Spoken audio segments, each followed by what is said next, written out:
can't even imagine that. You don't even know what their possible punching cards used to go. The premier institute like Indian Science used to punch cards and give to the operators and come back and go and there's a mistake and go back and so on, right? We never visualize the world we live today is going to be that way. So I think we do not know the world is going to come next 10 years or 5 years as to what is going to be. The people who are going to be successful are those who can see what is coming for that next 5 or 10 years. What I intend to do, what I wondered Mr. Sharma many times, a lot of engineers are asked, if I ask you, what job you want to do? Do you want a banking job? Do you want to go for, technology job? What type of job you want to do?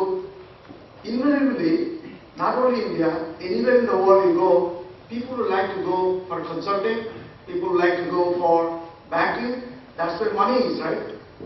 And now the trend is people would like to go for a startup. That's what's happening now. So I think, I'm not surprised that many people are not there, they don't want to do engineering job, right? So that's the trend. What I intend to do, I'll talk a little bit about Larsen & Toubro as a company. All of you know L&T? Yes, sir. Sure? What do you know about L&T? What does L&T do? What I'm going to say, I'll talk a little bit about what L&T is all about, what L&T does. Then I'll talk about L&T Technology Services, how different from Larsen & Toubro L&T as a company. Then I will talk about how does the economy, global economy, impacts our life. Then talk a little bit about technology, what is happening today in the world, and what do you think is going to happen 10 years from today. Then conclude some of the examples what L&T does, L&T Technology Services does. If you have any questions, two of my colleagues are here. They have been working multiple projects. Each have multiple technology projects. You can spend time with them.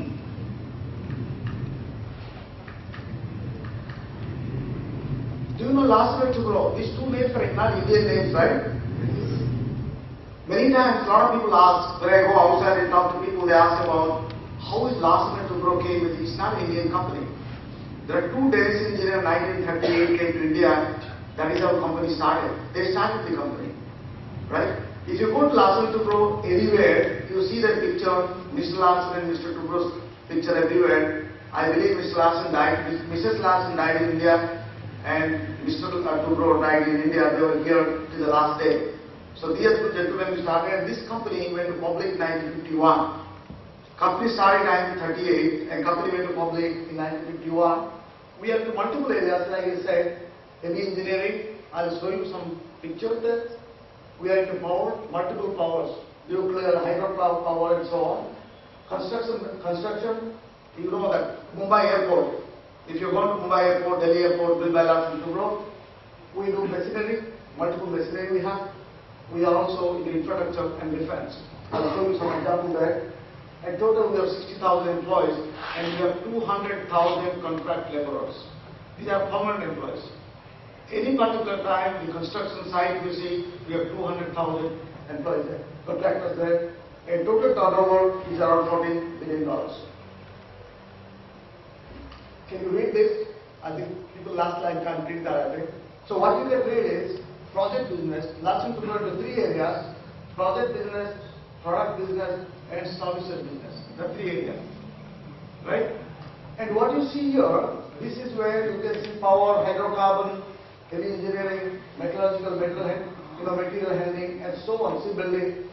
This is almost $10 billion. The project business is around $10 billion in India and Middle East altogether. I'll show you some examples as well. Electrical automation. You know, L&T has L&T products in the market. We have switch gears, circuit breaker, meters, and we have automation products as well for different industries. And we have machinery. We have construction machinery. We have joint venture with Komatsu, which we do. Now we came out of that machinery, and this is where I come from. L&T Technology Services is an engineering services company. L&T Infotech is an IT company. I was on the board of L&T Infotech for a long time. Then L&T Financial Services. This is a listed company. These two companies are not listed yet. So these three companies together, this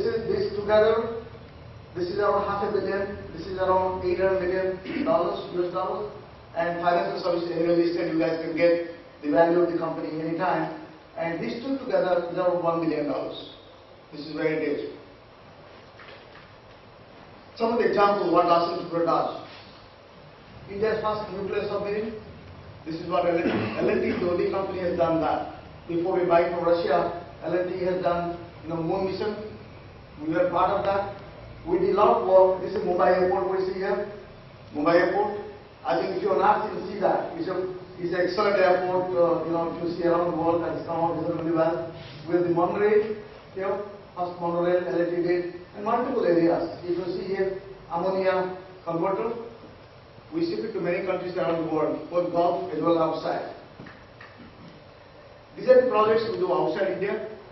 You can see the project here, the Oman airport, built by Larsen & Toubro. We did this, the conveyor here, this is Bangladesh. The project we did here in Colombo. And so multiple projects. Only thing is EPC work we do only in Asia as well as our Middle East. We don't do anything beyond that. This is our headquarters, L&T Technology Services headquarters. This is in Baroda. Now what do you do? The Technology Services is a company, is around 10,000 employees right now. And we work in multiple areas, telecom, Cisco, Samsung, Qualcomm, and Sony. They are our customers in these areas. We work extensively with these guys. Transport is aerospace, auto, and railway. These are the areas we operate here. Medical devices, we are in the process industries. I will give you some examples as well. And we work in industrial products, different areas of industrial products. Now what we do, new product design. You can design a product from scratch, from the industrial engineering till the prototyping. We do that here for some of these segments. Product localization, for example, the customer like Scania.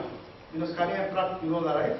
Scania came to India, Daimler came to India, the product localized is done by Larsen & Toubro Technology Services. We have a few hundred engineers working on these areas. We also do a lot of work for the medical devices. A medical devices company, they want to sell in Brazil, they want to sell in India. Localization of those products is what we do. Both the hardware, software, and so on. We do reverse engineering.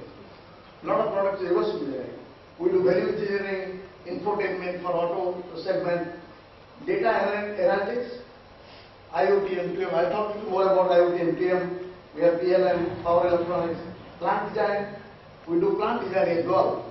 Procter & Gamble is the biggest customer of ours. We work with Unilever. We work with Cargill. This customer will do the plant design and the testing services, storage, computing, and units. These are services we do. Now 10,000 employees, 25 sales offices, employees of 17 nationalities. One challenge we have gone through, Larsen & Toubro, even though it's a 14 billion company, is an Indian company. We operate in India and Middle East. Now this group has taken beyond India and Middle East. We operate in 32 countries around the world with 17 nationalities as our employees. Recently we bought a company in US, was part of Dell Engineering, with 300 plus employees in 3 development centers in US and 1 in India in Hyderabad. So there are 250 American employees came as a part of this M&A. So I think this is where 11 global delivery centers, including 5 of them in the US. We have 6 Indian delivery centers. We are in Baroda, Mumbai, Chennai, Mysore, Hyderabad, and Hyderabad, 6 centers. There's a lab we have. As an engineer, unless you touch and feel, you will not be able to make out what design you are doing.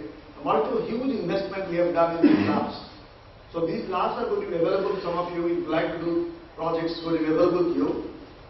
We have EMI EMC lab. This is where we have made a huge investment. We do RF lab. We have a lot of work in the NI and Wi-Fi lab and so on. Then we talk about the global economy. We don't do business in India.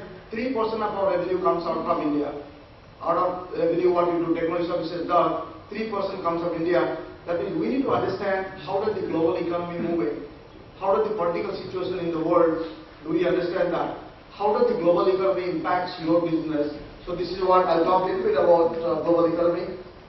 If you recall, You will know, I think some of you are not born in 73 anyway, so I can assume that you are all born after 80s and 90s. If you see 73, if you go to 1870, UK was number one economy, Germany, then France. The way world is changing next 100 years you see, US became the biggest economy in the world, Japan, then Germany. Now second position, Japan has moved to third position, Germany is out of this game, and China is second biggest economy. America continues to be number one economy in the world. Now what happens? Beyond 2020 or 2030, it's predicted China is going to be number one economy in the world. So how does it matter to our business?